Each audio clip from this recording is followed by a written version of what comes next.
السلام عليكم ورحمة الله وبركاته.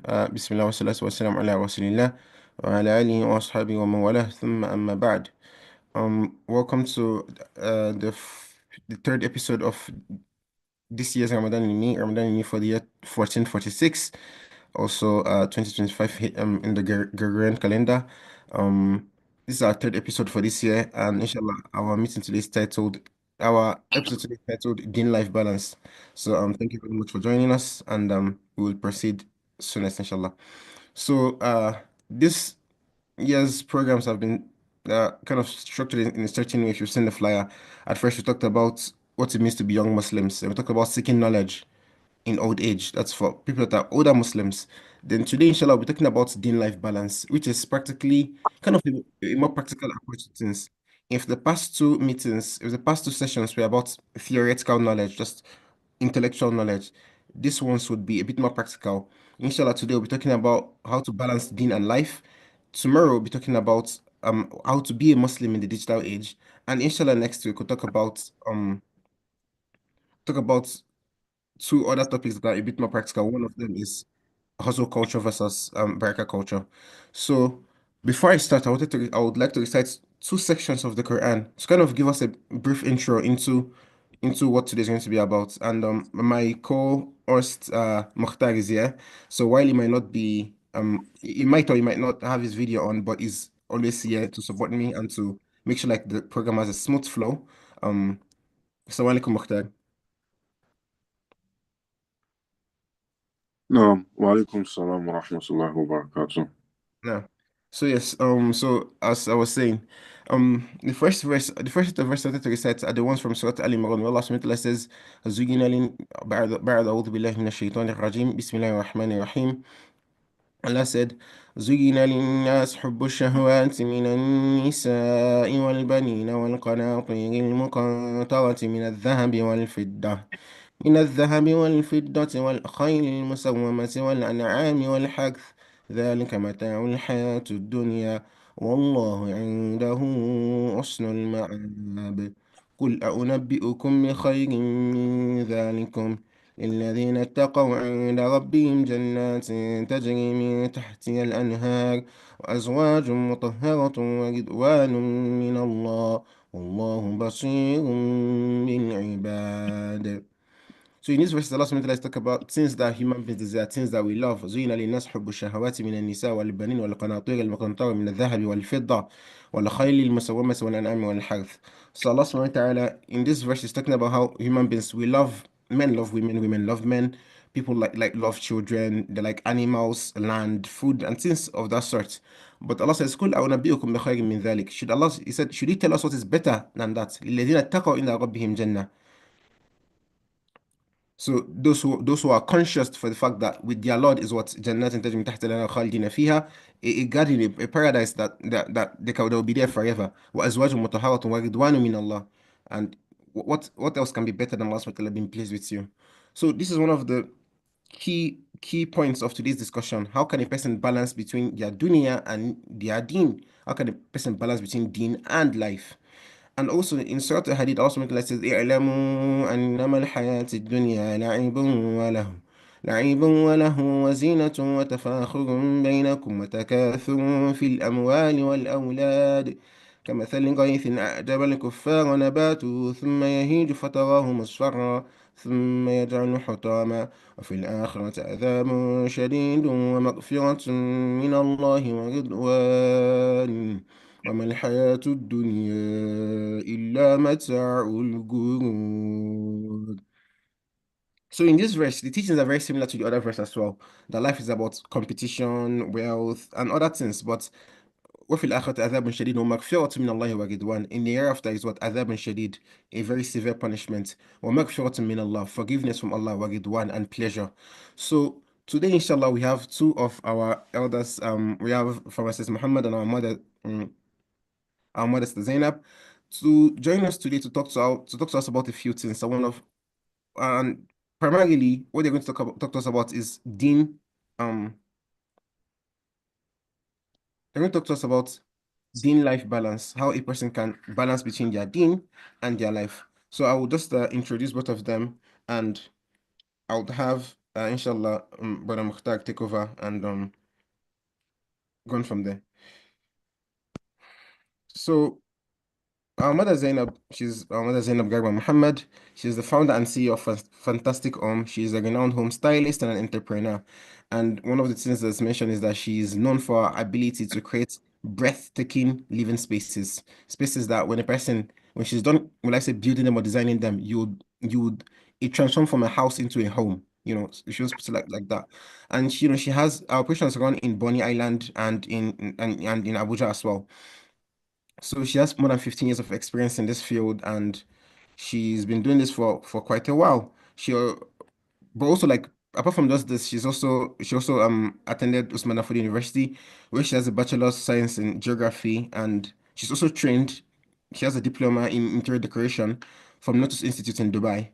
And more than just that, she's a lifelong learner. And you said the scholars, like just last week, as we were told by our Sheikh, our Ustad, Malam Abakar, that learning, التعلم من المهد إلى اللحد, is from the birth to the graveyard, from the cradle to the grave. So she's a lifelong learner. She has completed several self-development courses, just to improve her expertise and other things. So she's also the creator of the home business blueprint membership course. So the course was to train entrepreneurs to and improve. Apart from that, she's involved in some non-governmental things in Nigeria, yeah. So we ask Allah subhanahu wa ta'ala to bless her. And more importantly, she is also a board member of Self and World Foundation. So we're very happy to have her with us today. May Allah subhanahu wa ta'ala continue to bless her and help us to benefit from our knowledge and increase our knowledge and iman. I mean, so that's our mother Zainab. May Allah subhanahu wa ta'ala bless her. We request that if she's please online, she should maybe turn on a video, and as soon as we're fine, we'll go with the audio as well, inshallah. Um, Assalamu alaikum wa rahmatullah. Walaikum assalam wa rahmatullahi wa barakatuh. Thank you very Thank much you for very much for the kind introduction. I'm pleased to be here. no, But I would Jazakallah like to khair. request that my husband, Muhammad Idris, goes first, then I'll go second, inshallah. Yes, so this is all okay now, inshallah. So we also have our pharmacist, Malam Muhammad Dalam Idris. May Allah subhanahu wa ta'ala continue to preserve him and bless him. He's um He's a pharmacist and he's been in the field for almost 35 years, which is longer than I think most of us have been. Before most of us were giving birth to, or possibly before our parents got married. So may Allah SWT continue to preserve him and help him to live out his life in the field and make it more beneficial for him. I mean, but he has been with a couple of organizations. He's currently with NLNG, and he has been at other places as well. And that's in like I like to mention is that our father is a senior pharmacist, which means that not only does he contribute to the society, but he's also one that you like say helps other people, mentors other people, and serve as like a mentor and leader to help bring other people on. Allah, he has won so many awards, and if I want to start listing them, at least I have about maybe 9 or 10 here, and I'm sure there are other ones as well. So these are some things that about our father. Also, his experience spans a couple of places: University of Calabar Teaching Hospital, Usman Danfodio Teaching Hospital in Sokoto, NLNG Hospital in Bonny Island, and like I said, also he's an alumnus of ABU Zaria and and Lagos Business School. So we see today we have two very grounded people, not just let's say knowledge-wise, but also practically. So you see, he's not only a pharmacist, he's also learned when it comes to business. So please, I will encourage myself and everyone else to please listen carefully today. There's a lot that we have to learn. So our Father Muhammad, please, if you're on the you are there, please, if you could just unmute your mic and have your screen on. Assalamu alaikum wa rahmatullah, sir. Wa alaikum salam wa rahmatullahi ta'ala wa barakatuh. Thank you Thank you very very much. much. Pleasure being here Thank you with you. very much for joining us. I Thank was you. aware that this was a bit of a short notice for you, so thank you very much for joining us today. We really appreciate it. May Allah subhanahu wa ta'ala reward you in abundance. Allahumma amin. Allahumma I amin. mean, so at this point, I would hand over to Mokhtar to just kind of give us a brief idea of the way the meeting would go, and inshallah we'll continue from there. Thank you.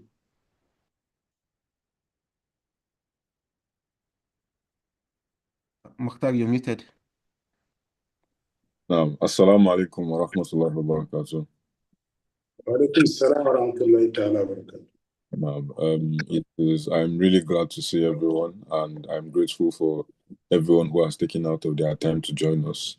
I am seeing a few faces that I've not seen in quite some time, and and I'm overjoyed because some of these faces, I won't mention by name, but some of these faces literally watched me grow up. So it's an honor to to be in this program and doing this like we've done. This is our fourth year going, and we are going strong. Yeah. So the framework of the program for the next hour or hour and a half is just going to be it's going to take like a discussion type dynamic where we ask a few questions, trying to dig deep into the lessons and the gems that Allah subhanahu wa ta'ala has endowed in your journey as a pharmacist, as a Muslim, as an interior designer, going on to also being a father, being a contributory member of society and things like that. And then what we can pick from there moving forward, not just for us, but then for those that are coming behind us. Like our parents always say, we are the next generation or the leaders of tomorrow, as they would like to put it. And yes, so the first question I'd like to ask is, in the most concise way possible, how can you describe who you are and what you do? Well, Assalamu alaikum wa rahmatullahi ta'ala wa barakatuh. A'udhu billahi samii alim min shaitanir rajim. Bismillahir rahmanir rahim. Wassalatu wassalam ala rasulillah Muhammad bin Abdullah sallallahu alayhi wa sallam. Rabbi shrah li sadri wa yassir li amri wahlul 'uqdatan min lisani yafqahu qawli, amma ba'd. Assalamu alaikum wa rahmatullahi ta'ala wa barakatuh. Well, basically, it's a nice question, but just to say I should briefly describe myself. I think basically I have been described by the anchor of the meeting, who have read a little bit of my profile, but definitely, at least basically, I'm Muhammad Idris. I'm married with 5 children, 4 adults, sorry, 4 males and 1 female. And 3, 1 is studying his MSc, 2 are in undergraduate, and 1 in SS3, and the last but not the least in GS3. MashaAllah. I'm currently working with Nigeria LNG Hospital as the head of pharmacy of Nigeria LNG Hospital, currently based in Bonny Island. In addition to that,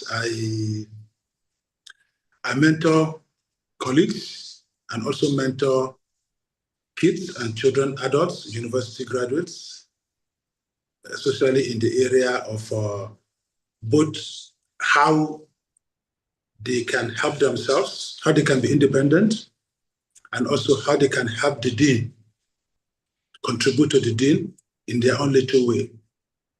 So this just also belong to an orphan organization in Abuja, and also have a personal orphanage foundation that is said that is into taking care of the orphans. And currently, I think we have about 125 orphans that my organization is into, just in preparation of the hereafter, and Allah accept it from us. And also for others to learn. Also, I learn from people, and I also mentor people to learn from us too. Thank you. Assalamu alaikum.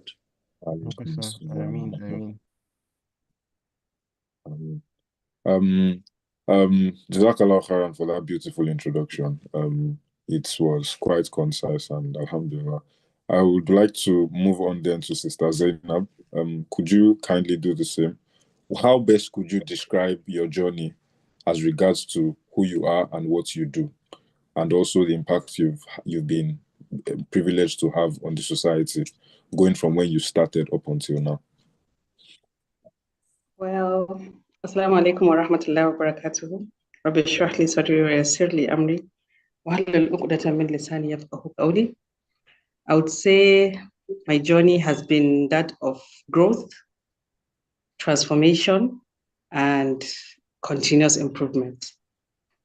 Definitely, as I started my entrepreneurial journey, I would say the place where I started and where I am today is not the same, because I have grown, I have learned, I have made mistakes, I have learned from my mistakes.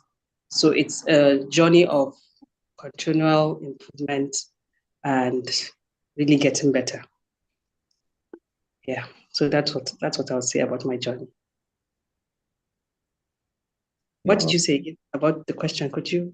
Oh, I think the question was sufficiently answered. I think the Okay. question was sufficient. Okay. Yeah. Thank you. Okay, so we're touching base gradually. I heard I'm going to touch on when our father talked about mentorship and how he has been fortunate enough to, be meant to be a mentor up until or onto a few younger people and colleagues within his workspace, and then the larger other aspects of society that he works in. And I would really like to touch on this. Um, now, the next question I would ask is, what do you think, or how best can you describe the relationship between your identity as a Muslim and then your identity within the workspace? Is there a way they have influenced each other over the years? Your lifestyle as a Muslim and your lifestyle as a working member of society, as a pharmacist, is there a way they have influenced each other over the years? Is there a way that they have, wound into each other and all that? Well, Alhamdulillah, such a nice question.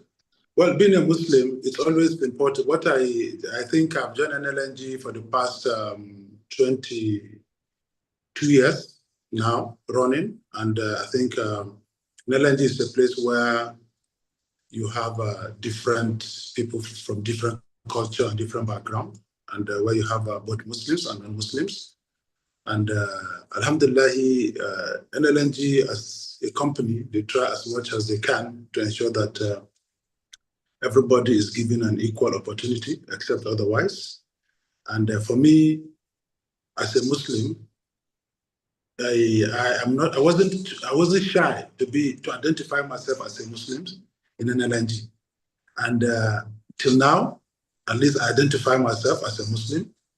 And I also encourage those who come in to also guide them, because, when you are from a different society, you come into a society where you are not used to.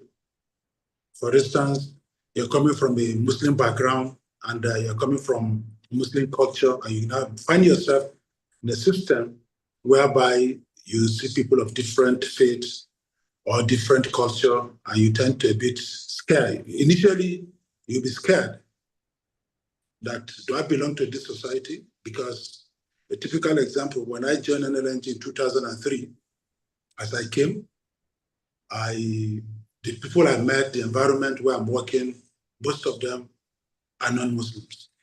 And I was a little bit sort of anxiety. Would I be able to fit into this society? But right from interview, I was encouraged, because when I was interviewed, the people that interviewed me are non-Muslims. And Alhamdulillah, they even encouraged me to come. And they encouraged me that, don't worry, when you go, you will see people of your culture. You also see people of your faith. So that gives me a sort of respite to say, okay, yes, I think I'm going to the right place. And when I went there too, at least, yes, majority are non-Muslims, but accommodative. And Alhamdulillah, I was able to see my fellow Muslims who encouraged me, because if you went to a new environment, you don't see anybody that belongs to your faith, at times you find it difficult to fit in. But when I had some other Muslim brothers who encourages me, and today, Alhamdulillah, I'm also encouraging anybody that comes, because presently, some people come from different background, from various, to come and work with us here. And once a Muslim comes, we tend to encourage him or her to say, don't be scared. Here, you are allowed to practice your religion. And even if it is time for prayers, for instance, basically, as I told you, I mentor people. There are people that comes as pharmacists who are Muslims.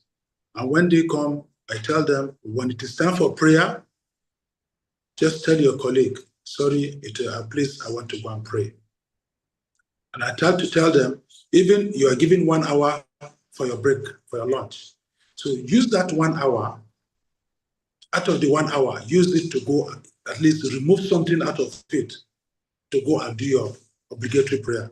So you are now balancing the life with your deen, because your 5 daily prayers, they are at appointed time.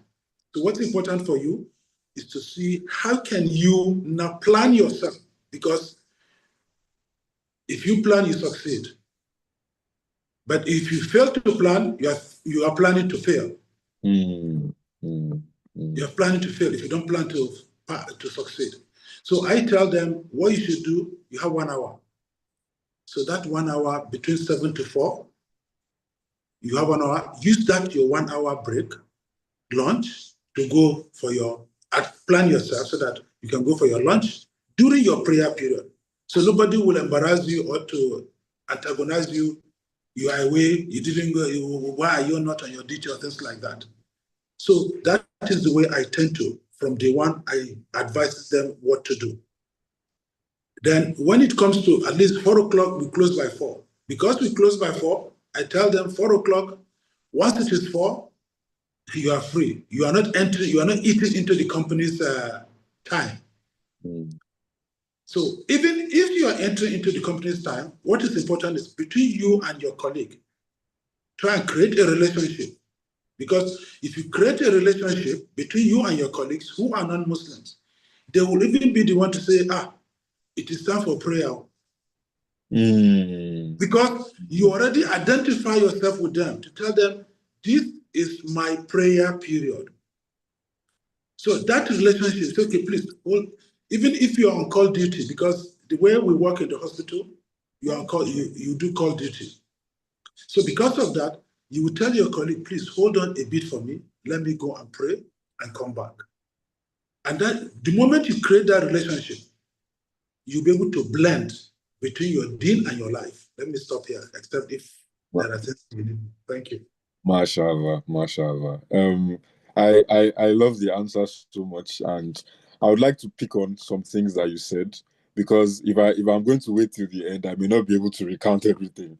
So you, from the beautiful answer, you started by saying identify yourself as a Muslim, as it's essentially extremely important. When you come into a new place that you don't know before, or you encounter people that you've probably never met before, in the search of opportunities, because as human beings, we would always have the need to search out opportunities, livelihood, and whatnot. Identify yourself as a Muslim and do not shy away from it. Like you said, hold your head high, and then always identify yourself as a Muslim, and then be willing to show people that this is who you are and you are not afraid to show it. And also, you moved on to explain that after getting the role, or after establishing yourself in whatever community you establish yourself in, I'm trying to condense it in the form of a lesson for those who are listening and for those who would listen afterwards. Give time to Allah and then plan it out. Because Allah subhanahu wa ta'ala said in the Quran, we have prescribed the prayer upon you at a particular time. Kitab al-Mawquta, mashallah, thank you very much. We have prescribed the prayer upon you at a specific time. So you have to give that time out. Understand what your daily routine is, and then understand also what Allah is requiring of you at what particular time. And I like how you beautifully brought those 2 points together by saying you are at a time allotted for breaks and things like that. You are not necessarily eating out of the company's time, because you are entitled to that time. And out of that time, out of the respect or the love for Allah we have, Allah created you, and Allah subhanahu wa ta'ala has given us 5 daily prayers to do. Within that time, whatever salah falls within that period of time, you are locked out of it. You go and pray and come back. And then the third point I'd like to point out to was how you said create a relationship with people within your workspace based on your identity as a Muslim. It creates a form of respect and a form of regard, because I can imagine, like the example you said, where a time will come and then they themselves will be telling you, isn't it time for you to pray? Isn't it time for you to, And it makes so much sense, because I remember a particular hadith, and I'm sorry for taking a tangent, but this hadith that where the Prophet ﷺ says the prayer is the backbone of the deen. Not that's not a verbatim, but basically that's what he said. And anyone who lives off the prayer is not part of us. You know, there are among all the sins or all the caveats that the Prophet ﷺ has used to like describe Muslims and non-Muslims. There are very particular ones that don't exceed the bound of Islam, and there are ones that do. And then there are things like prayer. It is almost impossible to imagine a Muslim over the entire period of history without without imagining someone that prays, you know? So trying to tie your identity as a Muslim to your relationship with people and how you deal with them in the workspace is extremely important. Jazakallah khairan for the beautiful answer. So I would like to stretch the same question but in a different format to our mother Zainab, where the question now is going to be within the realm of business, how does your identity as a Muslim, how has your identity as a Muslim and your journey as a Muslim intertwined and influenced your journey as an entrepreneur and a business person? Because we know that Islam has a special love for the idea of business and self-initiative, because Islam is all about self-improvement. And in the world of business, in the world of entrepreneurship, even if you don't know anything about business, you know that you have to constantly improve yourself. Look for courses, look for ways, look for updates, look for, what's going on. So I'm going to pose the question out like this. Over your period as a business person, over your time as a business person, how do you think your identity as a Muslim has influenced that and has improved that? And also, what are the things that you might have learned along the way? Okay, so along my journey as a Muslim, my entrepreneurial journey began in Bonny Island. When my husband got a job in Bonny Island, we moved there. But I was already an adult. I was married. I had my first son. And so kind of my Muslim identity has already been identified. Like I was already strongly rooted in my beliefs. So when I now moved to Bonny Island and I started the business, it didn't really take a toll on me, even though a lot of people were more scared for me than me myself. Because when I wanted to open a shop in Bonny Island, inside Bonny Town, people kept saying, am I not afraid that I am a Muslim, I am a woman, a Hausa person, and I'm going into these people that are not from my religion, are not from my tribe, and I'm going there to open a shop. But I wasn't really afraid. I wasn't scared of that.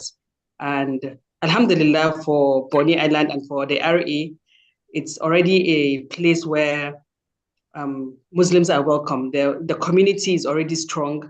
So you don't really feel very left out when you're in that community, because there are a lot of other Muslims that are already there and you can identify yourself with them. So one thing about Islam is that it already has, your values are already set. You are not coming to invent anything new. So as long as you are aware of the values that you have and what Islam says you can do and what you cannot do, then you are fine, because it's easier because the rules have already been set. You are governed by values of how to behave, what to do, and what not to do. So all you need to do is to make sure that you abide by this and you stick to those things, and you are really conscious and aware that these are my boundaries. These are the things I can do, and I cannot operate without out of these boundaries. So that made my journey really easy, because I knew what I could do, I knew what I couldn't do. And from the beginning of it, I told myself, okay, even from the things that I could do, I set boundaries for myself that, okay, I wouldn't do this, I wouldn't go out of these boundaries. So once you understand that, and once you understand that even your business is also an ibadah, your business is not separate from the prayer, the fasting and everything. Once you have the intention that what I'm doing is an ibadah, I'm doing this to get a livelihood, I'm doing this so that I can get income for myself, to help other people, and to also strive for my own Jannah, then this has become an ibadah for you. So knowing that what I'm doing is also an ibadah makes everything easy, because you won't want to now come and do things that are going to come and jeopardize your ibadah. things that are going to, instead of getting barakah, you are now getting sin from it. And the fact that we already know that our risk has already been specified, whatever we're going to get has been written, knowing that at the back of my mind, so it's easy for me to say I'm not going to do things that are going to jeopardize my deen, because after all, whatever I'm going to get has already been written. Even if I go out of the way or do things that are haram, then I'm not going to get anything extra. So anytime I lose a deal or a customer comes in and doesn't buy from me, I don't have to do things extra or go out of my religion just to please. Like in the age of social media now, a lot of people compromise their values just because in the name of business. They say, okay, if you have to come on Instagram, maybe to dance, or you have to come on TikTok to do certain things that are against your Islamic values, just because that is what is trending, or that is why people are, that's how you get followers, and that is how people buy from you.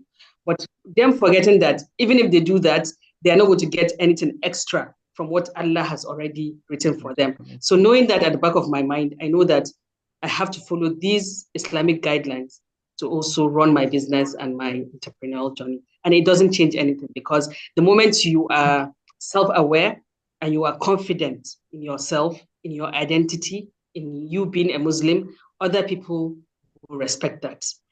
They will respect you as a person, and they will respect your deen. And in all my journey as a Muslim, I've never encountered anybody who does not respect my religion. They do, because the way I carry myself, I know my boundaries, I know what to do, and I don't look desperate, because like I said, I already know that whatever has been written for me is not going to run away from me. I'm still going to get it. I'm just doing my part, but Allah has already destined what I'm going to get. So in running my business as a Muslim, I hold my values very strongly. And for we women, it's easy for you to identify us as Muslims, not like even men, because men can, the moment you come out with your hijab, everybody knows you're a Muslim, and everybody knows that you take your Islam seriously because you are already identifying as one.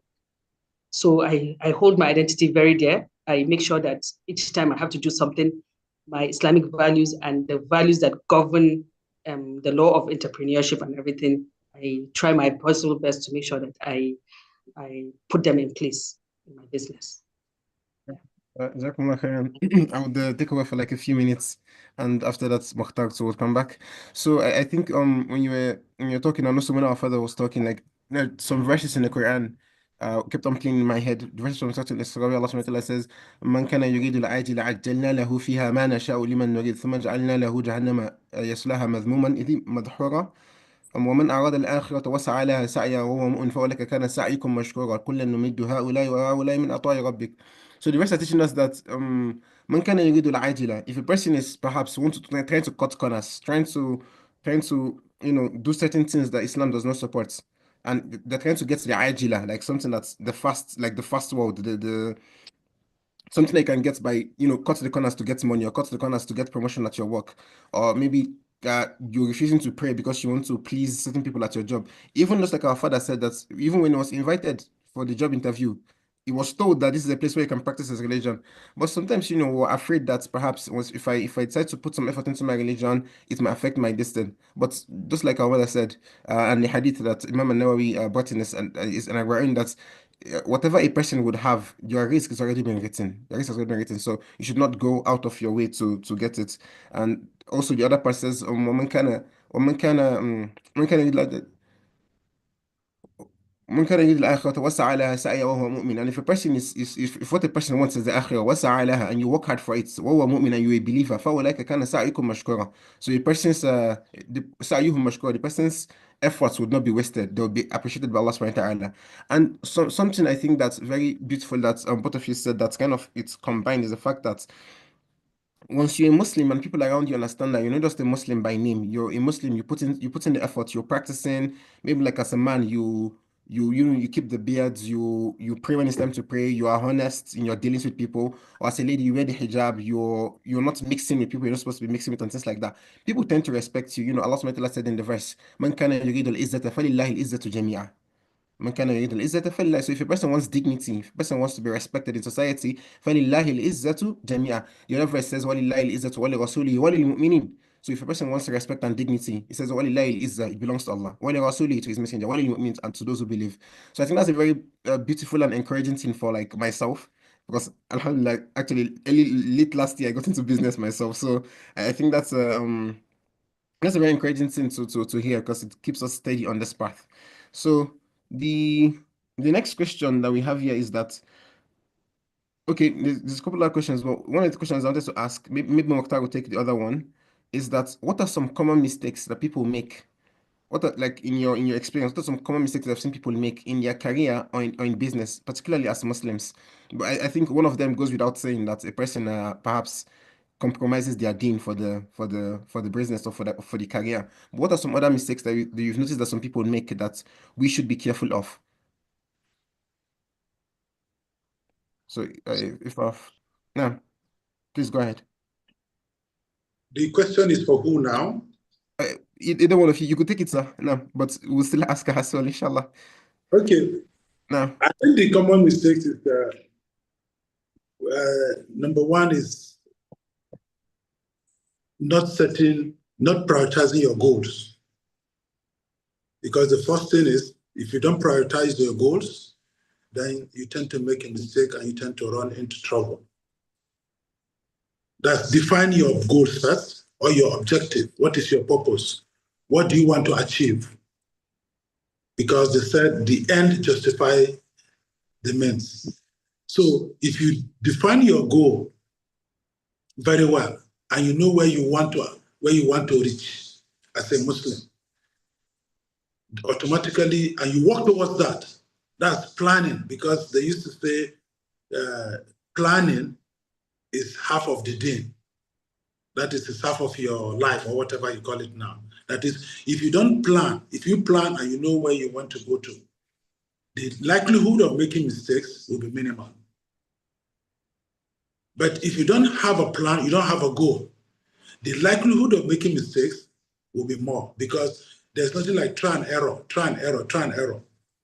But if you have a plan on ground and you are working towards, there's what we call a kaizen. It's a Japanese word. That is it's like a continuous improvement of a team. Continuous improvement of a team. So you plan, as you plan, you check, that plan, do, check, act. They call it PDCA. There's an issue, there's something, you plan. When you plan, you do, then you check if your plan is working. If it is not working, then you go back again and replan again. You continue. It's just like a baby.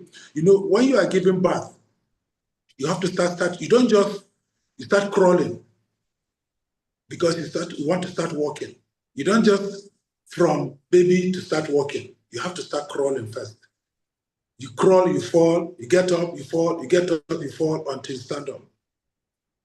So what's important is for you not to fail in your career. Is the first thing is, what is your purpose? What is your goal? It's just like now Ramadan is coming. As Ramadan is coming, all of us are trying to see how we can plan so that we don't fail. It's not inside Ramadan you start planning, okay, Ramadan had already come. You start saying, oh, I want to finish reciting the Quran. You have not planned for reciting the Quran. You understand? I want to start tahajjud. You did not, how did you intend to plan for the tahajjud? If you don't have a plan, you may have a plan on head, but put it on paper. Write it down, put it by your bedside. Every day, look at it. What have I achieved today? It's just like you have a checklist. Let me just, that's in summary. You have a checklist. So if you have a checklist of where you are going to, it's like, I'm going to Lagos. I don't even know the road to Lagos. I didn't buy a ticket. I don't know whether I might go by road or am I going by flight. And I'm going by flight. I know I'm traveling on Friday. And I have the money, I have everything to do the plan for the trip.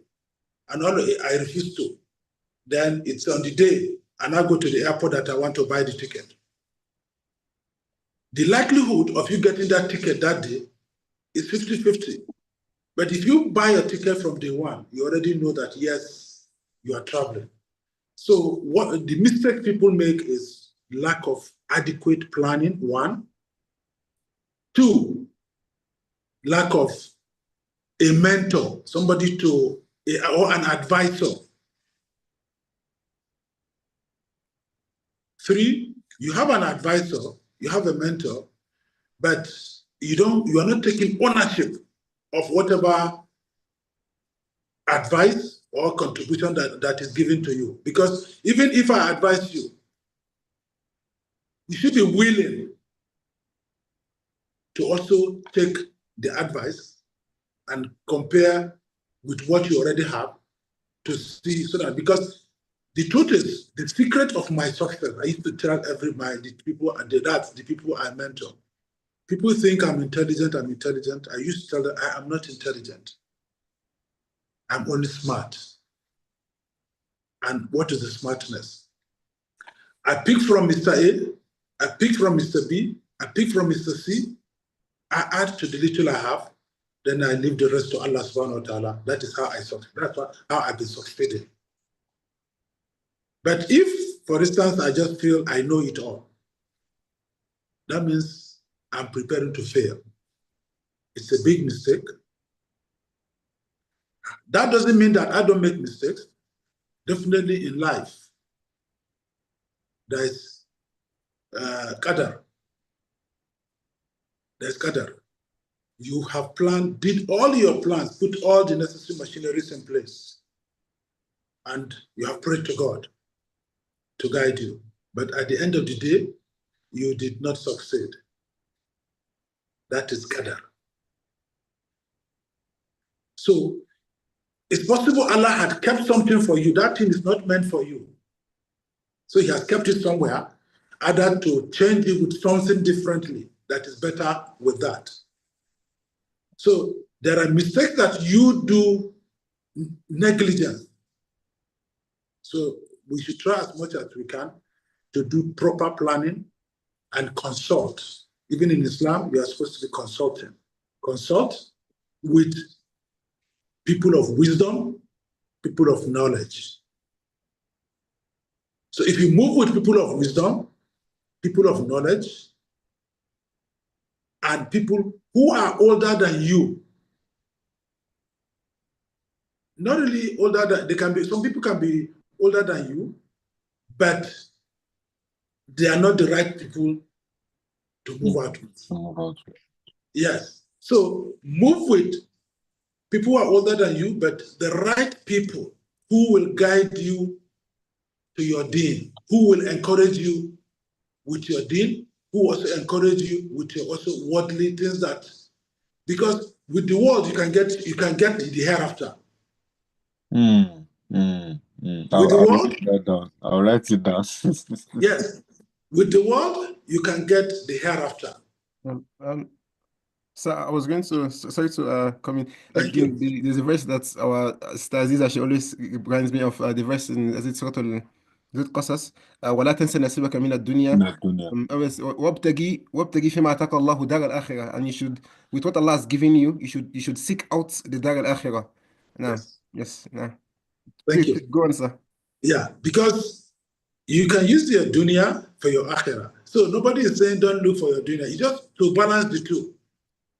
Try and balance the two and try and see. Learn from. Don't wait until you make a mistake before you learn from it. Learn a wise person. You learn from other people's mistakes so that you will not repeat the same mistake.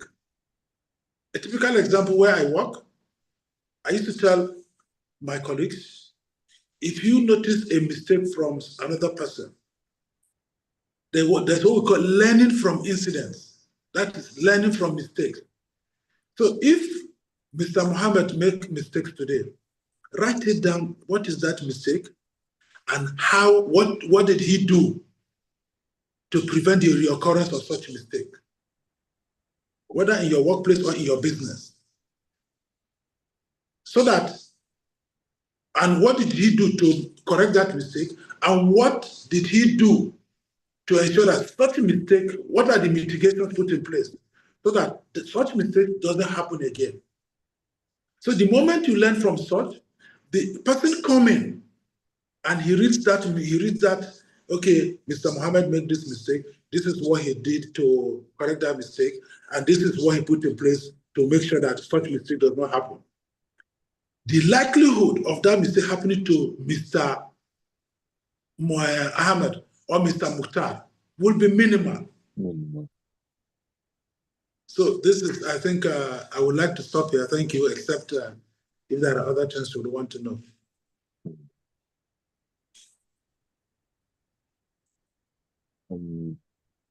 Right. Okay. Oh yeah, Mukhtar, go on. No, I just want to recount on some things that he has said. However, I would rather do it holistically by also getting a similar answer, but from the business side of things. No, So, our mother, if you could answer the same question. So the question goes, what are some mistakes that you've seen people on the business side of things? What are some mistakes that you've seen people make, like young Muslims make when it comes to like starting a business and expanding their businesses? Okay, so one of the biggest mistakes I feel like Muslims make when starting a business, number one, is separating their business from their deen, like seeing them as different entities. So the moment when you are going to start a business, you should have the niyyah that this business I'm going to start is also ibadah for me. And make the niyyah that the funds you are making, you are starting this business to either help yourself, help your family, even help the ummah at large. You are using the funds you're going to get to help your parents, start a family, and then whatever you do in this business now becomes an ibadah for you, meaning that you get rewarded for whatever you do. And each time you do anything in your business, whether you learn, whether you sell, whether you buy, whatever you do, can also be seen as an act of ibadah in which you'll be rewarded. Then the second thing that I feel like a lot of Muslims do is just being mediocre. Mediocrity is one of the biggest problems that we face as Muslims. Just doing business on a level that there's no quality. And as Muslims, we should be the ones that the non-Muslims should copy from. Whatever we do should be done with high standards. We should hold ourselves to high standard because our deen is that of a high standard. Our deen is that which, whatever you do, you should do it excellently. We are people of excellence. We are not perfectionists, but we are excellent people. When we do things, whatever we do, we are encouraged to do it with perfection. Even though as human beings, we know that it might be difficult to be perfect, but we should strive to be perfect. But a lot of Muslim businesses now, we do it at a level of carelessness. We just put out products, we put out information without really getting the best of it. We put out products out there without really making sure that our products are good, high quality, and the standard is really 100%. We put out, we do things, we put out knowledge without giving the best. We Muslims, you find out that a lot of Muslims do things that are contrary to what Islam says that a business should do. Muslims cheat, Muslims lie just to get profits. Muslims are the ones that will hoard food items and people will not be able to buy. So I see a lot of that in Muslims just because they are in a hurry to make it.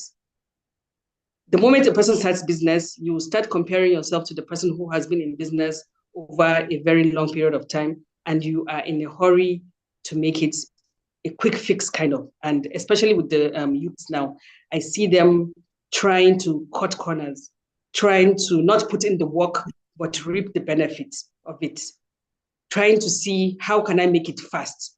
Making it fast is not a problem, but what ways are you using to make it fast.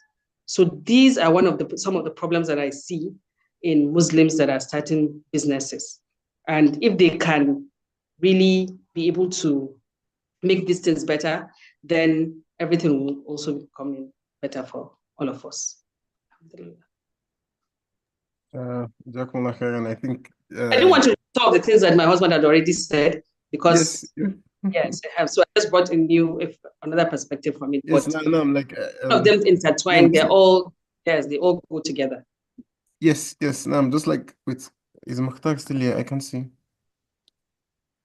Well, before Mukhtar joined, I think Okay, no. you will find out that at times, just as she rightly said, I used to advise as part of the colleagues or people I mentor, I used to tell them some mistakes people make either in their career or in business is maybe I was working, I was earning, or I have a business, I was earning 50,000 per month. And now maybe I'm earning 100,000 per month. So rather than you as a Muslim to know how to plan your life with the little you have, out of it, yes, save for your hereafter from it, and also out of it, because feeding your family is an act of ibadah. It's obligatory on you, and it's sadaqah. So helping your relations, your brothers and what have you, and helping other people from what you are getting, they're all ibadah. But you find out that the mistake some people make is, let me give an example now. Maybe the government has increased minimum wage. So minimum wage to 70,000 or whatever. And you find out that somebody before, maybe you've been before minimum wage, you are managing with your family, cutting your coat according to your size. But now the minimum wage has increased, or maybe as a business person, you've been earning 1 million naira. Rather than you growing that 1 million naira in the business, you are now using that money, spending it extravagantly. And in Islam, Islam does not condone wastefulness. No. Yes. So it's important that it's a mistake that some of us make because their earnings have increased. They now go into extravagant things rather than prioritizing and make sure that they grow that business. Even in career-wise, you can be working. It doesn't mean because you are working, it's an opportunity. Working is just, that's, when I say employment is just like, what do you call it now? It's just like a security for you. It's a security, but it's not a way that you can, yes. Have a stable, repeatable income. Income, yes. So, and it's from that employment now that you imbibe the habit of saving something, no matter how small it is. Or investing it. For investing it so that you can now be self-employed, also employ other people. Yes. Thank you. So Mukhtar, I think maybe you had like a network issue. So our father added the point when our mother was done. He talked about the importance of contentment, because once a person makes some money, sometimes we're not contented with what we have, and whenever we have just get a little bit more money, just start spending it, and we blow it up. And talk about the importance of spending on our family um and saving for the akhirah, these are things that are very important. And they are also act of ibadah. Spending on the family is act of ibadah. So I think before you said that you were going to comment on what both of them had said and share it. So are you ready for that now, Mukhtar? Or I should go on? Jazakallah khairan, Umar. I apologize for the loss in connection. There was I think it was a network issue or something. However, so from the first answer, from the first question we talked about, like where our mother spoke about the challenges of starting a business, coming into a new environment and things like that. I wrote a few things down. I would just like to recount on them. She spoke about the value of community. and the essence of like being within a community of people that encourage you, and then see that, oh, even if you are about to embark on something that is new, even if it's not very common that, okay, you come to a place like Bonny Island now and then you see so many Muslims there and things like that. A supportive system and also a supportive mentality can go a very far way. And after that, she then went to explain that the general thing about Muslims is that Islam has laid out the templates for us. And because Islam has laid out the templates, because Islam has laid out the templates, a lot of times we need to be reminded more than we need to be taught. That's the reason why I think it was in Surah Al-Ahqaf, Al-Kamakor, where Allah subhanahu wa ta'ala said, فَذَكِّرُ فَإِنَّ الذِّكْرَ تَنْفَعُ الْمُؤْمِنِينَ. It serves as a reminder to those who believe. And it's also, I think it's a Latin quote that says, people need to be reminded much more than they need to be taught. You know? So those values that we have as Muslims, the challenge that Allah has presented to us in business, in career, in life is just follow this template in whatever. And the truth about it is that I was discussing this with a friend of mine recently. I think it was today even, where I said the truth about it is that the template is so versatile that somebody can apply the same template to business, to marriage, to lifestyle, to the military, to education, to whatever aspect of life you want to apply it to. As long as you are willing to apply it, it will work out for you. Then she went on to explain that. Livelihood is something that is predestined. So, and that's when you give us the beautiful Quran verse where you explain that whatever means that anybody goes through to get whatever it is that they want, whatever you want, Allah has already predestined it for you. The amount of food, the amount of money and Oxygen, whatever, whatever. and that somebody can amass, that Allah has already predestined it for them. And because of people don't understand this principle, and our mother Zainab, she went on to explain that this is why you see people going to places like TikTok or Instagram, doing things that are not ethical, whether on the Islamic perspective or even on other perspectives, and then they expect that, oh, this thing is just going to blow up their business and things like that. Then that's so. Mukhtar, before you continue, sorry, there's something I was going to add is that I remember one of the Salaf, he did say that when once like the reward for a bad deed, actually the quote goes as dhunub al-akhawat, that sins are like they're like sisters. One of them leads to the other one, and in fact, like the reward for a good deed is a good deed after that. The reward for a bad deed is a bad deed after that. But also they say that once a person does a good deed, they have barakah in their provisions. So why would the person, knowing that Allah subhanahu wa ta'ala is not supposed to put barakah in their provision, go and do something that Allah subhanahu wa ta'ala does not want and expect him to bless them?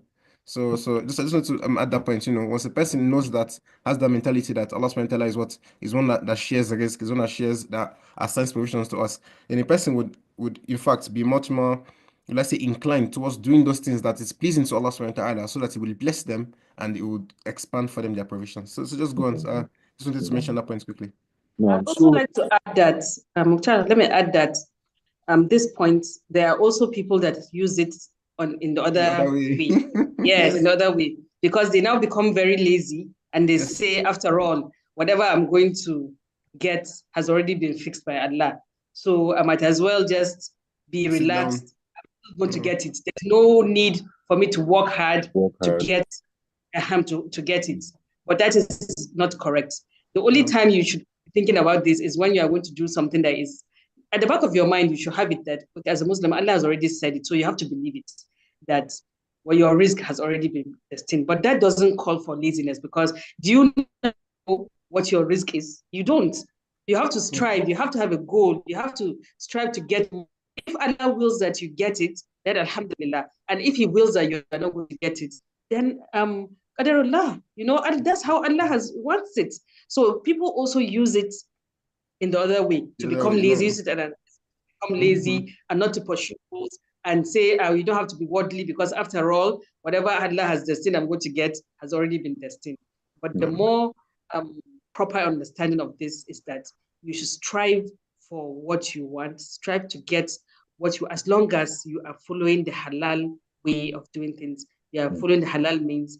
Don't go out and do haram just in the name of you getting more, because after all, your risk has already been destined. But you should strive to get more in a halal way, because you don't know what Allah has actually written for you. So the more you strive, if Allah wills that you are going to get it, then you will get it. And if He doesn't will, then as a Muslim, you know that, okay, this thing isn't meant for me, and then you let it go. Yeah. Sorry, Mukar, before you go forward, I was just going to quote the very famous hadith where Rasulullah said, "Ihris ala ma yanfa'uk wasta'in billah wa la ta'jiz," that you should seek that which is beneficial for you, and you should not be lazy. Ajiz, you should not be weakened. You should not be, will I say, complacent. وإن أصابك شيء, if something bad happens to you, فلا تقل له, don't say لو I wish I had done that, كان كذا وكذا, that this and that would have happened, ولكن كل قدر الله وما شاء فعل. So it's, like you said, it's two parts of it. Sometimes people misuse this idea to just be lazy, and other times sometimes there's some other people that don't even believe in it, which is also problematic as well, because now it's like they behave as if they're the ones in charge of their entire life, and they are trying to play God in their lives. The person needs to be balanced on that as well. Because there are 5 ways of I can't say 5, but there are. Let me not be specific. There are those that you can be in your house, and if Allah destined that you will get a risk from nowhere, somebody will just come and dash you that and just find something, give you something. There are those that they have to go extra mile to go out. It is when they go out, it is when you go out that risk, you will meet it. There are those that even if you go out, you have to work for that risk, for it to come to you. So you don't know which one you belong to. You don't know, because this is gaib. This is gaib, this is hidden for Allah, from you by Allah subhanahu wa ta'ala. So because you don't know which one do you belong to, and that is why you are encouraged not just to sit down. It's just like that hadith that person, somebody was in the mosque. Sayyidina Umar came, and he met him. Is this other sleeping, or he now sort of drive him to go out to go and look for something. He said that he doesn't have this or that. They say he should go, and even if it is firewood or something like that, it can be verbatim. That is, don't be lazy. Don't just sit down, because you don't know your own risk. Where does it? Some have to go out. Some, when you go out, you have to walk. Some you have to do this, do that, before you are able to go and meet what Allah has destined for you. But if you just sit down and say, well, that is how Allah does not condone laziness in Islam. Wa alaikum salam wa rahmatullah. Jazakallah khairan. I would very quickly go through, because I've written a lot of notes and I'd like to squeeze them in, and if possible we could get through maybe 1 or 2 more questions, because we are short on time. Okay, so our mother spoke about compromising values of the deen, and then she also mentioned self-respect, which is extremely important, which our Father Muhammad spoke about earlier, where he said, when you view yourself in a certain way and then you propagate that lifestyle towards people, it's easy for them to relate with you on the basis of that lifestyle. Oh, you are a Muslim. Oh, this is what you do, and this is who you are. Okay, people tend to relate with you within that regard as well. Then going on to mistakes that people make a lot. You spoke about not prioritizing your values or not prioritizing your goals. There is nothing more confusing than someone that does, no matter how much potential a person has, it will always just be potential if there's no goal to aim towards. If there's no goal to aim towards. There's a saying that goes, as long as you are willing, how does the saying go again? It goes, as long as you are willing to run the distance. You'll find something to take you there. The problem though is that if you don't have an idea of where the distance is taking you, you wouldn't know exactly how to plan, what to plan with, and things like that. And then it goes to the second point, which is not planning.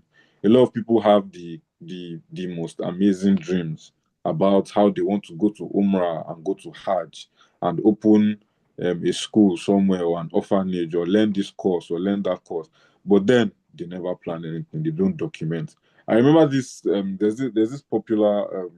I think this business person I follow on Twitter or something, and this person famously said, document the process, not just the plan itself. Like reiterate, like our father said. I think it's PCDA, or is it Yes, that PDC, that's plan, do, check, act. plan, do, check, act. Do, check, You act. Yes. document the process. You plan what you want to do, then you go ahead to do it. You check whether, okay, this is what I did right, this is what I could be doing better, and things like that. And then you act. It's a cyclic process. It goes forward and forward from there. Then also mentorship. There's a saying that goes, a stream that strays away from its source will lose strength in its course.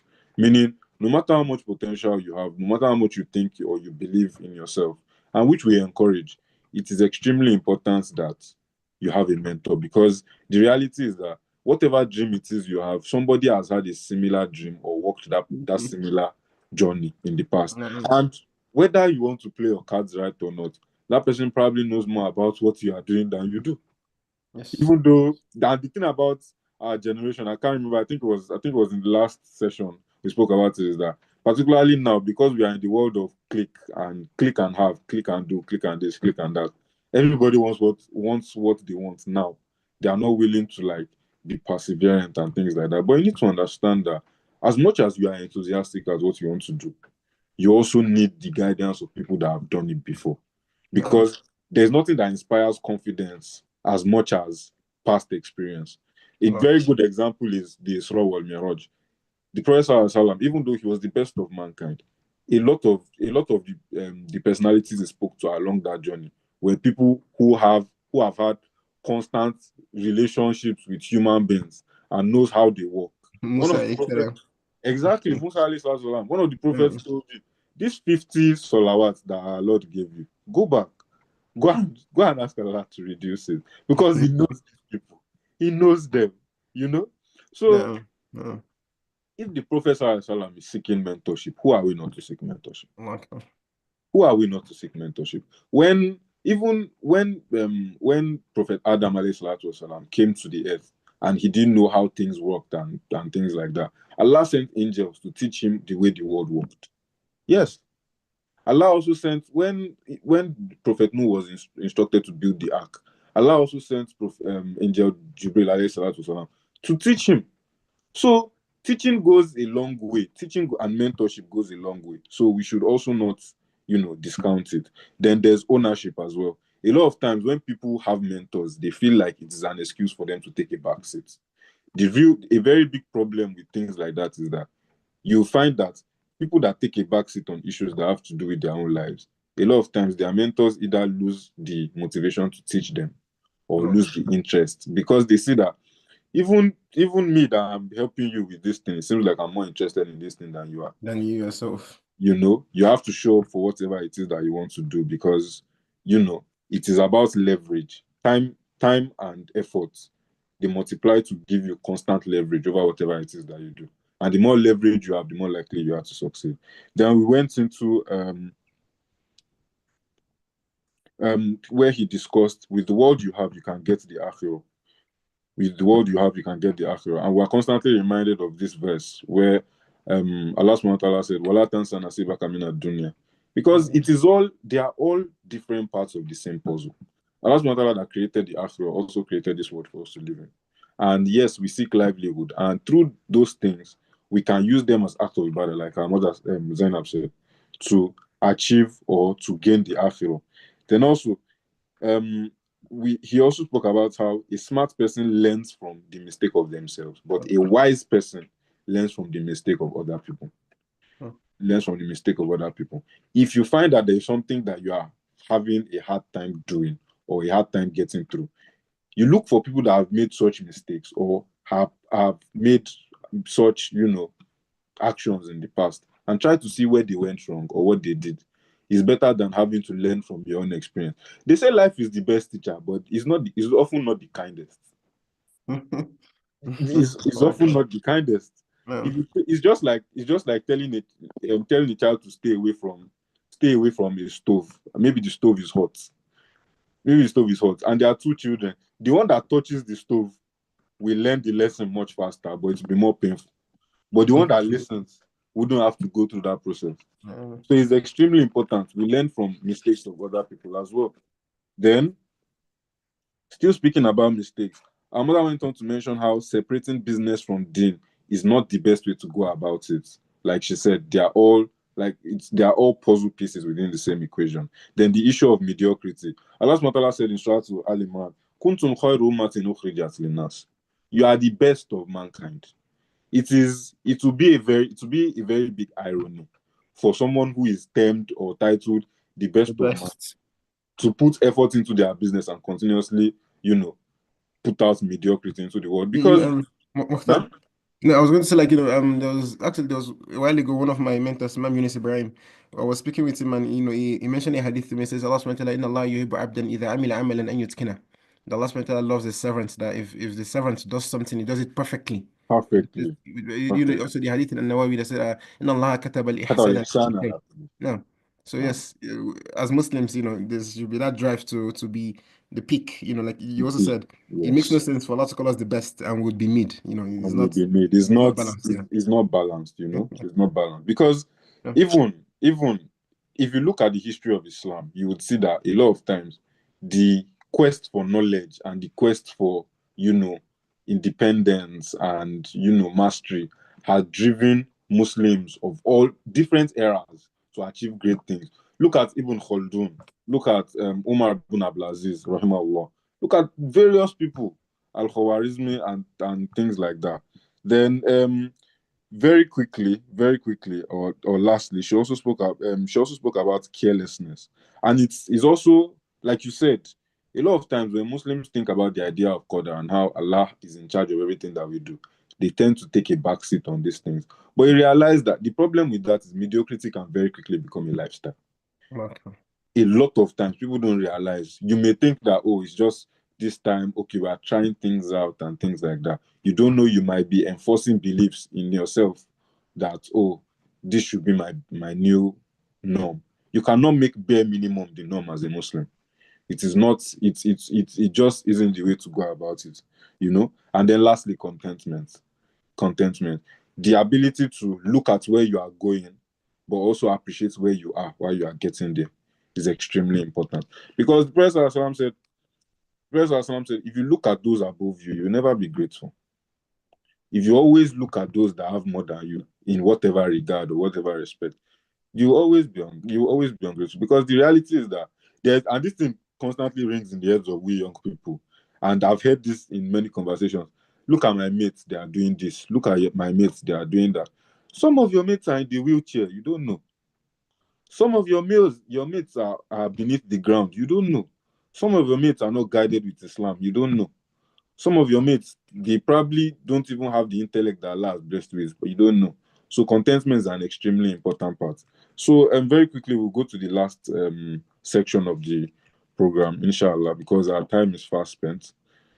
Um, And, yeah, just gonna carry on Mukhtar for the recap.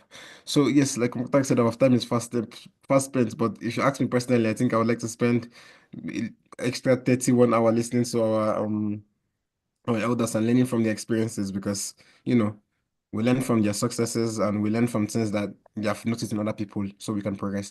So, but inshallah, just to wrap up, there's just one last section we want to talk about, and the question is, with the dean, with work, business, or having a career, and all these activities, the question is, how do you manage family life? How do you manage your healthcare and stress? How do you cope with being a parent, raising kids, and also like your extended family, like your own parents, your siblings, aunties, and uncles? How do you manage family life with all of this? And also your health, because you have to take care of your body so your body can work for you. And lastly, stress, because to be honest, I think someone mentioned recently that even the fact that a lot of people cannot persevere is because they cannot manage stress well. If you cannot manage stress well, you might quit easily. So what are some tips? What are some piece of advice that you can give us that we could use to manage our family life well?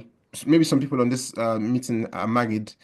Some people are looking to get married soon, and of course, health and stress. And I'm Jakum Lakhayan.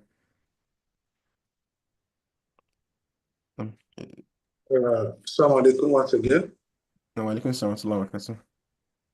Well, managing, I don't know, maybe I don't know Managing what. family, Okay, managing family, health, and stress. okay. No. Well, managing family, it's something that it's very important. It's wajib on you because Allah, you are a shepherd and Allah is going to ask you about your family. Whatever you are rearing, you're going to account for them. So for you to get married is an ibadah, and for you to be able to take care of your wife, children, it's also an ibadah. And for you to be able to also help your extended family, because in Africa we have our culture, apart from yourself, your wife, your children, your parents, you have extended family. And all of them has one hukuk,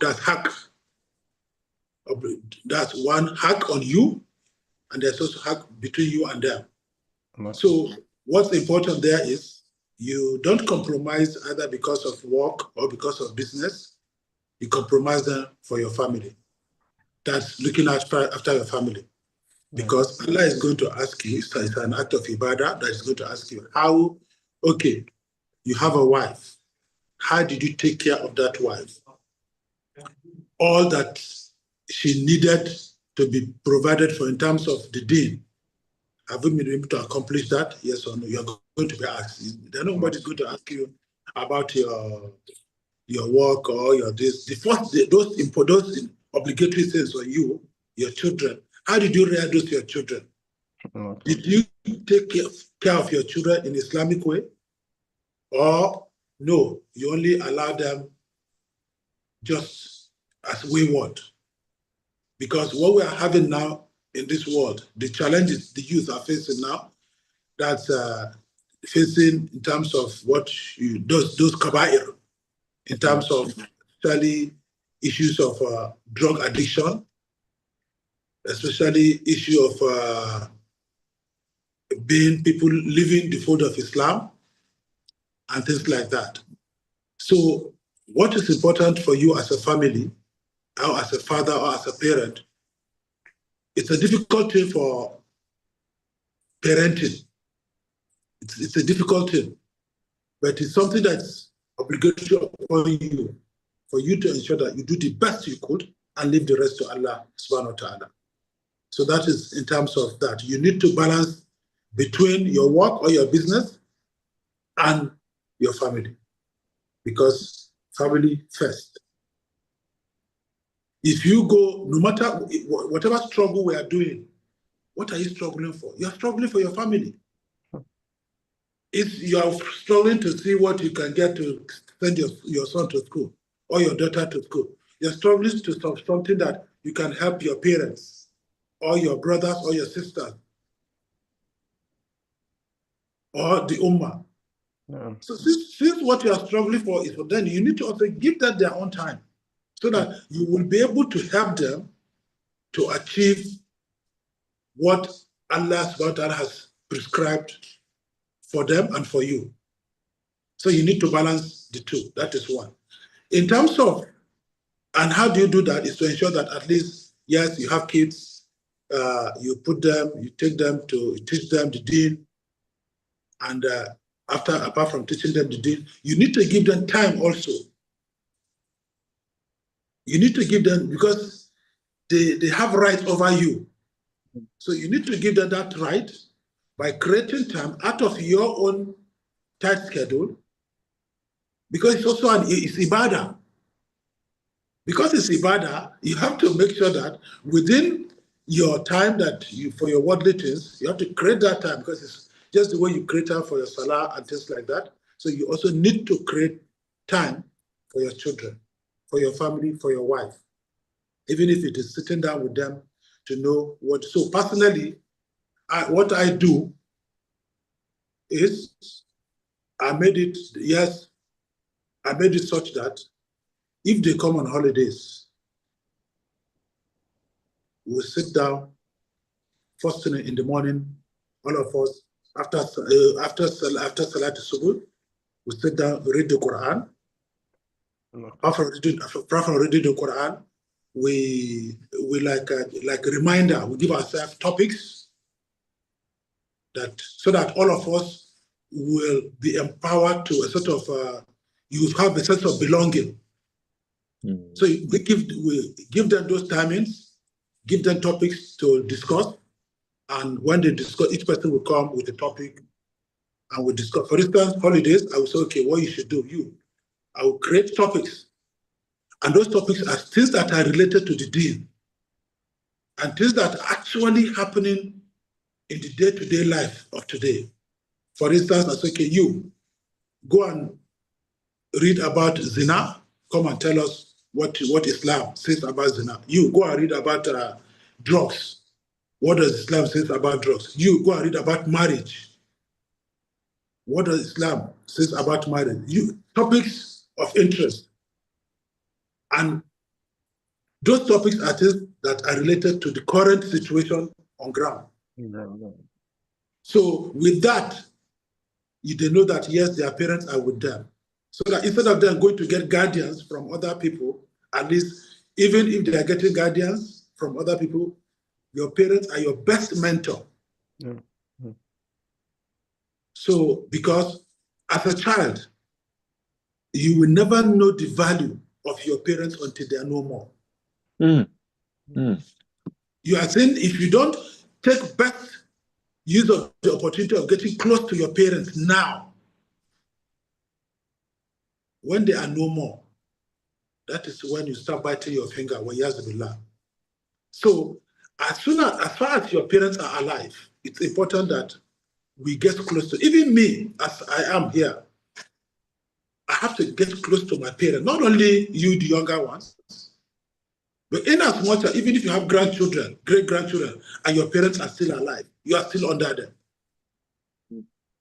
And you as a parent too, it's obligatory on you now to give them that time.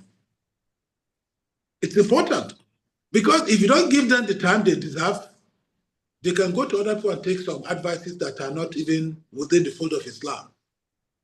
So I create time for them during holidays. When they come, we create time, and this is how, just as I gave you the examples, give topics, go and read, we come together, we discuss.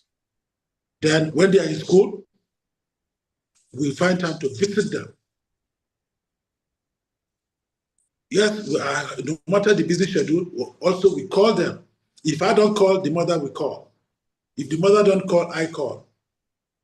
So with that, we give them their own rights of parents. That is for that. Then for health now, coming to health, it's important that as a person, your own health is an amana on you. Your body is an amana on you. So not taking care of your body, Allah will also, Allah can also query you on that. It's just like giving you something to take care of.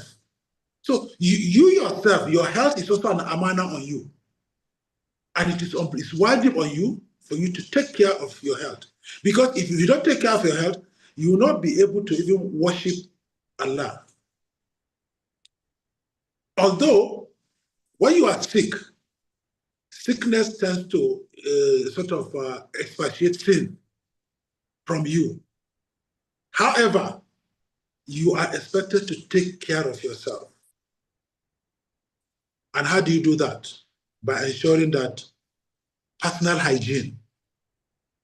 They say prevention is better than cure. So personal hygiene, number one, is very, very important.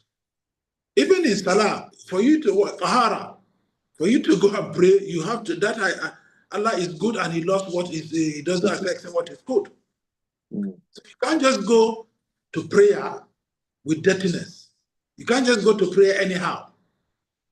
So personal hygiene is priority number one in terms of taking care of your health.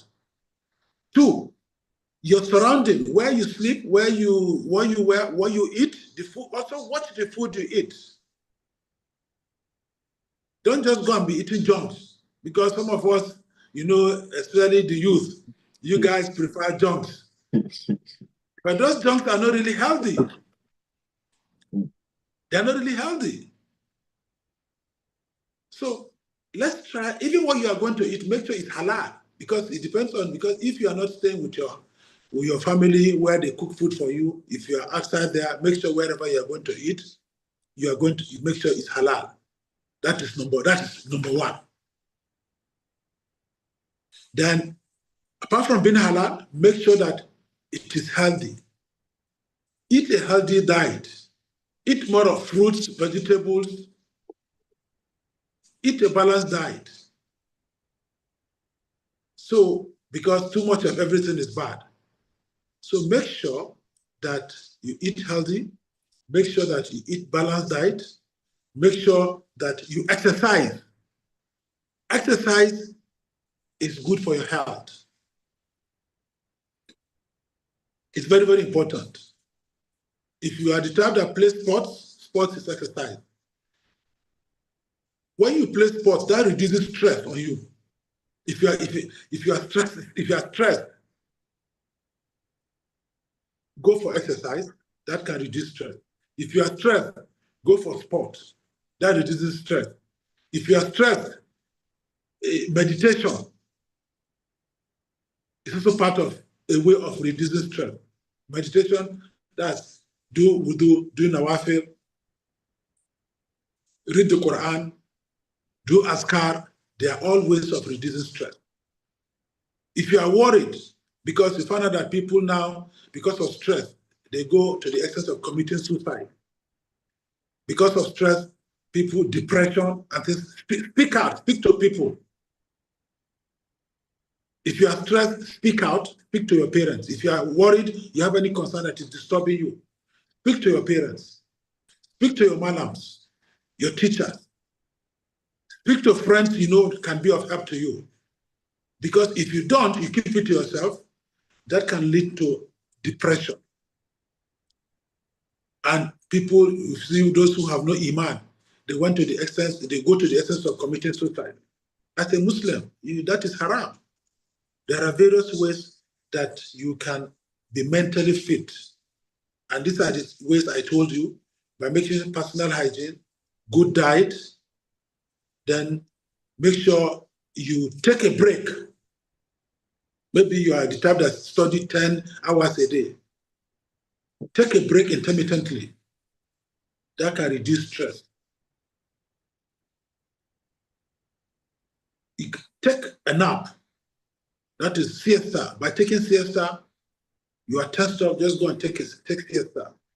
Once you take siesta, 30 minutes, 1 hour, you get refreshed. Play sports, speak out, meditate. These are all ways where you can have a balanced mental health. And that's the only way also where you can have some, at least when you are emotionally or psychologically disturbed, for you to be mentally fit is by taking a break. Go for holidays. If you don't have that way of going for, you don't have anywhere to go for holidays, maybe you are not, at least just at times just keep away books or whatever and rest. Because too much of everything is bad. Yeah. So let me stop here so that maybe Hajia can have something to add. Yes. Sorry, before she comes up, yes, sir. Go for medical checkup. Health check is very, very important. Even if it is once in a year, go for health check. Don't say, at least I'm still young. Death is not written. Nobody knows when you will die, where you will die, what will be the cause of your death. These are all hidden to Allah subhanahu wa ta'ala. For him, it's for him alone that knows this thing. So make sure you go for health check, because nowadays we have sudden death. You hear somebody, he was well. You can see me as I'm well, but right inside me, I may not be well, but I don't know. So that is why it's important to go for health check. And if you are diagnosed of having chronic illness, that when I say chronic illness now, that is managing chronic illness. That's illness that, for instance, it takes a long period for it to go away. For instance, if I'm diabetic or hypertension, or maybe I have asthma that doesn't go away, or maybe I have any other illnesses, it's important that you stick to your medication.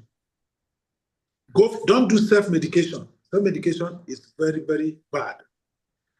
Go for health check, meet the experts who will guide you, who will, at least you see the doctor, do some tests, run some tests, and if you are prescribed a medication, make sure you stick to that medication.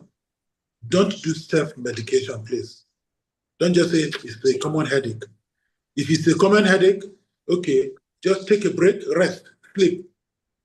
If you wake up and that thing persists, then you need to see a specialist. And when that specialist prescribes for you, please make sure you don't do self-medication. Take it as prescribed.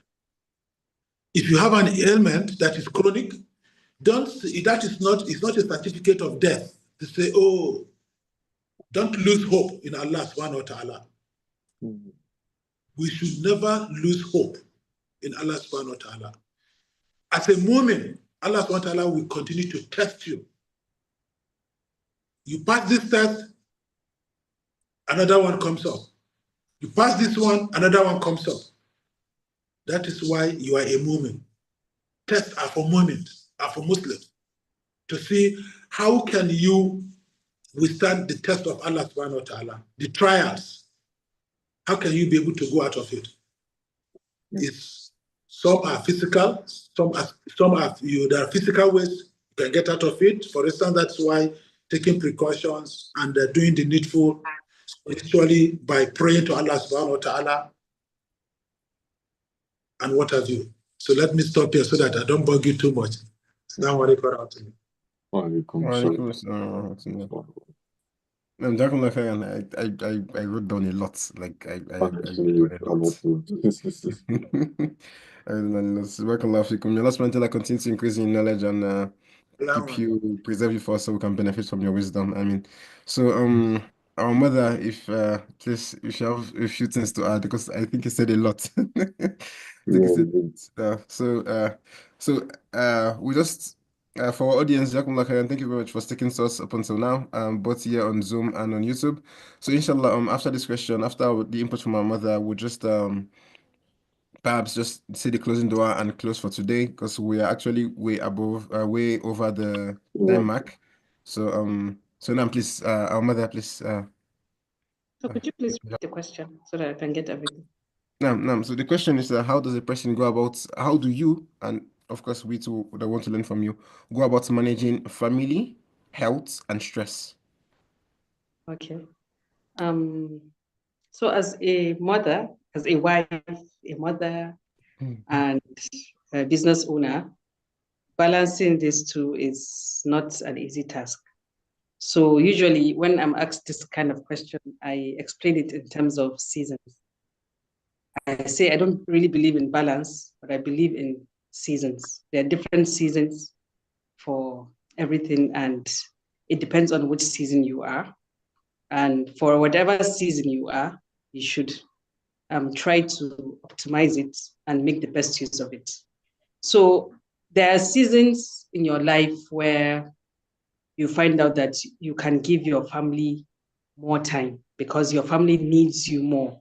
Your children they are little, they need your attention a lot, and then you also run a business, you can continue to run your business, but your business might not get as much attention as you would love to give it, because the family front is taking more of you, more of your time.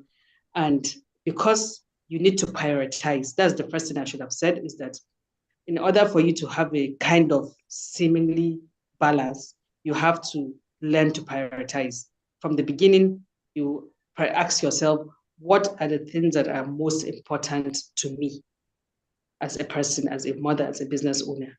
So most likely it's going to be your deen, it's going to be your family, and then every other thing comes next. So that being said, you have to now give priority to those things before you can even think of business. You have to give priority to your deen. Like when I first started my business, or when I opened a shop and had to constantly step out of my house, because for years I had my shop in my house. So it was easy for me to navigate family and everything. But then my business grew and I had to go out of the house and open a shop. And then when I was about to start, I asked myself, what are the 3 things that you know that, okay, no matter what, you're not going to compromise these things? And I came up with, okay, the fact that my deen, very important, my family, very important, and then other things can now follow. That's my business and other things. So the moment you identify these things, you now have to know where to set boundaries, where to say, okay, anything that's going to go into my family time, then I have to like really look at it and assess if it is worth it or not. And as you guys are youth, I have to mention that choosing a life partner at this point is very, very important, because believe me, you will not be able to do it alone. You are going to need all the help that you're going to get in order to navigate life, family, business, and everything. You will not be able to balance it. There's no such thing as balance. As you go through life, there are some things that just have to give. You have to forfeit some things in seasons. So that's why I always say that I believe in seasons, because I have seasons where my children are small. They need me. They need me a lot, and they need my attention. In that season, my business will not be able to grow as fast as I want it to. And that's very okay, because I've already prioritized that. I know what is important to me. But there are also seasons that everything gets better. They become older. They are more independent. They don't need you as much. They will always need you. Your children will always need you. Even I still need my parents. But the dependency reduces. So with that time now, you can now give, then the season has now changed. It has changed because now your children are older, they're in school. Thank God my children are here. So when I say anything that is not like that, they'll be like, mama. So they don't need you as much as they would need you when they are small, for you to do physical things and everything for them. So in that season, you find yourself being able to give your business a lot of attention. That might be the growth season of your own business and everything. So it all goes down to prioritizing and understanding what is important to me as a person, as a Muslim, as a mother, what is important to me, or as a father. You will need, like I said before, you will need all the help that you can get from your spouse, from your relatives. You would need to outsource the things that you don't have to do by yourself, where other people can help you. If you have the means to do that, give it out, let them help you, so that you can concentrate on the more important task that you have to do. Like I said, prioritize, and time management is very important. Even within your responsibility, you have to look at, okay, what are the things that I have to really prioritize? Like maybe their education. You have to sit down maybe and do homework with your children. You have to teach them the Quran. Like for me, all my children, they all finished the Quran with me. I taught them how to start reading the Quran, and they all finished, not memorized, they read it from cover to cover with me, even though they still go to Islamia. But that was a task that I wanted to do, and I took it upon myself. So for others, they might say, I don't have time to do that. But because I took it as a priority, I know that I have to create time for it. So prioritizing is very important, and then creating time to make sure that those things that you have prioritized are you're actually doing them. There's the use of time. Your time management has to be really top notch. And Haji has already touched on the health aspect, and I think there's no need for me to go through that. But what I would really say is that seasons, there's season for everything. And if you're in a season where you can't give your business a lot, know that it is going to change. And if you're a season in which your family needs more of you, give it to them. If you're in a season where you can just do both, then also give it to them. But you know that there's no such thing as balance because something has to give in order for you to achieve the other thing. So it is your own choice now. It is the onus is on you to choose what am I going to sacrifice. For every success, there has to be sacrifice. When you set a goal to achieve something, you also set a sacrifice. What am I willing to sacrifice to achieve this goal? Because you cannot not sacrifice anything and feel like you can achieve everything. You have to sacrifice something. It is now on you to look at what am I going to sacrifice. And that is why you see a lot of Muslims, when they start entrepreneurship, they sacrifice their deen in order to make profits. Because you are going to be pulled from this angle and that angle. It is your own, at your own discretion now, for you to now sit down and say, okay, what am I going to sacrifice in order to achieve this thing? And because if you don't sit down to prioritize, then it will just happen by chance. And before you know it, you have lost yourself, or you have lost track of what you are doing, and you have given up on your values, and you are doing things without actually knowing. So as you are navigating life, as you are navigating family, as you are navigating business, always stop to ask yourself, what am I willing to sacrifice in order to achieve this? Thank you. Jazakallah khairan. I don't know about anyone else who has listened to this for the past 1.5 hours, but then this is condensing years and years of experience into one Experience. hour, You know. 30 minutes. And Umar can relate.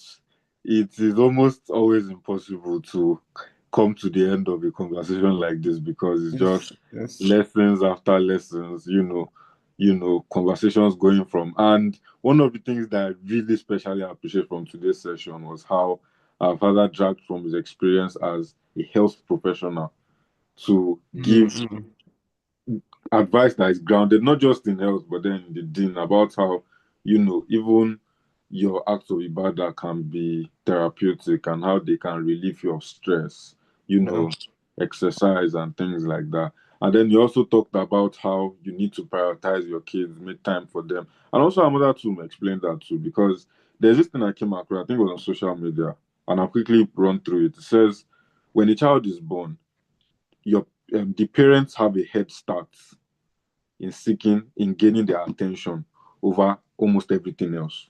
That period in that early stage in their life where they have that head start to gain their attention, if parents don't use that, they may never find it again.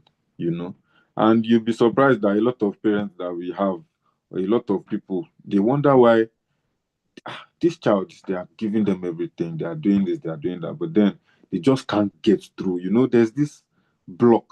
But they realize that a lot, like she said, sacrifice. A lot of times, what might have happened before might have been okay, sacrificing this the time for the children, for the business and things like that. And people not really putting their priorities straight.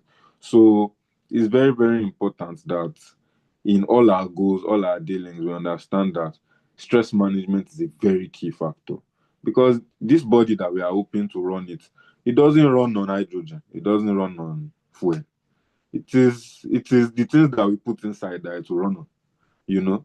So good food, sleep when necessary, the company of good people, holidays when you can, and also like viewing career projection in such a way that okay, you can look at your career and see that it is not something that is draining your life force, but essentially something that you are living your life through. So I am really grateful for this session. I've gained so much. I feel like I've just entered a time machine and I feel like I just enter the time machine and then I'm gaining experience from, someone's 30-something years of being within not just the industry of, because let's face the fact, parenthood too is an industry. Not just the industry of parenting, but then also every other, the wide range of experiences that they've been able to, bring together. And like we've said before, we are really grateful for having you here. We are also really grateful to be able to learn from your experience and things like that. I'd hand over to Omar in case he has any questions or further comments or things like that, or maybe anything to add from the audience as well. No, actually, if we want to add, I think me, I want to add more time so we can learn more. But or perhaps maybe like I think one thing we could do, I think because after Ramadan, myself and Mokhtar were planning on hosting other series where we bring individuals like our elders here and maybe other learned people to have these discussions with them. So perhaps what we might do to, let's say, satisfy the desire to learn more from our mother and our father is that maybe after Ramadan we can invite them again to come and share some other lessons with us, maybe particularly on the business side, how to go about getting investors or perhaps expanding businesses and dealing with employees, or on our father's side, how to relate with people at the workplace, what are some challenges that come with being a leader at the workplace and navigating situations. So inshallah, I think we can try to work around something and maybe invite them again after Ramadan to come speak with us more in a lot more detail about the things that we've mentioned, because parenting is one thing entirely. The marriage is nothing entirely. Healthcare is nothing entirely. Uh, Finances, the hadith says the servant, the human being would not move on the day of judgment except he has been asked where did he get his money from and how did he spend it. So these are all separate topics that we can speak to them for hours on end for. So inshallah, we hope that when we call them again next time, they'll be willing to give us their time and teach us, and so we can benefit from them. But no, I don't have any other thing to say. We are how many minutes? Well, astaghfirullah. 25 minutes out over our time. So I think if there's any maybe just like one or two comments from the audience, we'll take them now. Otherwise, would just move towards the closing dua. We hope our Father can make the closing dua for us and we'll end. But inshallah, we'll still have another session tomorrow titled Islam in the Digital Age: How to Manage Being Muslims in the Digital Age. And of course, we still have our sessions next week. So if there's anybody in the audience that wants to say something, you could just maybe send a message or unmute. Otherwise, would ask our Father to make for us the closing dua and we'll close for today, inshallah. You could raise a hand, you can drop No, comments, no, you know. no comment. No, no. So one of the comments said no comments. May Allah reward our parents abundantly. I mean.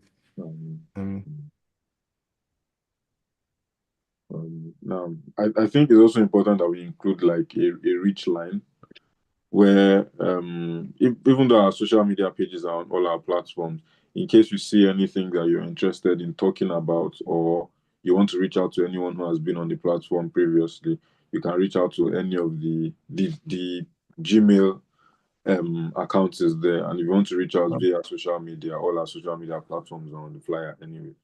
So yeah, I think I would perhaps I can also add some of the phone numbers on our flyer. Yes. So other than that, Babana, please, if you can make for us dua and we can close for you today, inshallah. Okay, before I make the dua, I want to first of all thank the audience for sparing their time to come and listen to this, something that is beneficial to them both in this world and the hereafter. And I also want to thank you, the organizers. I'm proud of you, both of you, the youth, because it's difficult to see youth of nowadays who have the deen as something they prioritize. Because most youth of nowadays, they're only out there to see, they're only about the dunya. They don't care about the akhirah. I think I was discussing with someone yesterday where he said, I think he's schooling somewhere abroad, and we're discussing. He said he has joined MSF, that is the Muslim Student Society, and I was, wow, that's good. That's very good. And he was telling me he met some people there who they can't recite the Quran, and one of them have to accosted him to say, please, I want you to come and be teaching me Quran. And he said, okay, that he will be giving him 2 hours every Saturday. And I told the guy, that's very fine. That, you see, I was admonishing him. I said, don't say until you are old before you can practice Islam. Don't say until you are old before you can help someone. Don't say until you have money. Because that person now, whatever you are going to do, even teaching somebody in class, the intention matters. Take it as an act of ibadah and Allah will reward you. Talk less of even the deen. I said, because you don't know when you will die. No, there are people, they are not meant to get married before they die. They are not meant to to get children before they die. So even at your youthful age, do the best you could to prepare for your akhirah. So I was happy with him. I admonished him and things like that. And I'm also admonishing you guys here that I'm happy for this anchoring this program. At least as youth, it shows that Muslims, we can also excel in all things we do. So may Allah put barakah, continue to put barakah in all of you, both all of you, including the audience, and anything you put your hands in, may Allah put barakah in it. May Allah increase you guys in knowledge, and may Allah make it hujjah in your favor, both us and you, both in this dunya and the hereafter. May Allah not make it hujjah against you and us, both in this dunya and the hereafter. And may Allah bless you, bless your parents who took their time to nurture you guys to this level. Allah also accept it from them as an act of ibadah. And may Allah, whatever you are in need of, both in this dunya and the hereafter, may Allah give it to you with ease. And may Allah make it a source of hujjah in your favor, both in this dunya and the hereafter. Both for you guys and the ummah at large. Subhanaka Allahumma wa bihamdika nashhadu an la ilaha illa anta nastaghfiruka wa natubu ilayk. Subhana rabbika rabbil izzati amma yasifun wa salamun ala al-mursalin. Wa salatu wassalam ala rasulillah Muhammad bin Abdullah sallallahu alayhi wa sahbihi ajma'in. Assalamu alaikum wa rahmatullahi ta'ala wa barakatuh. وعليكم السلام. جزاكم الله خيرا. Thank you very much for the dua. Assalamu alaikum wa rahmatullahi. Jazakallah khairan. So we are always willing each time, anytime you look for us, just give us time. Inshallah, we will share, because what is left for us now in this dunya is to see how can we meet our Lord with happiness. So, and this is what we can contribute in our own little way. Jazakallah khairan. وإياكم جزاكم الله خيرا. Thank you very much for coming and for attending. So to both our speakers and the organizers and the listeners, may Allah subhanahu wa ta'ala make this beneficial for us.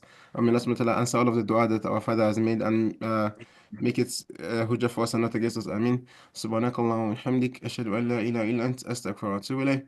سبحانك رب العزة عما يصفون والسلام على المرسلين والحمد لله رب العالمين. آمين. السلام عليكم ورحمة الله. Alaikum assalam.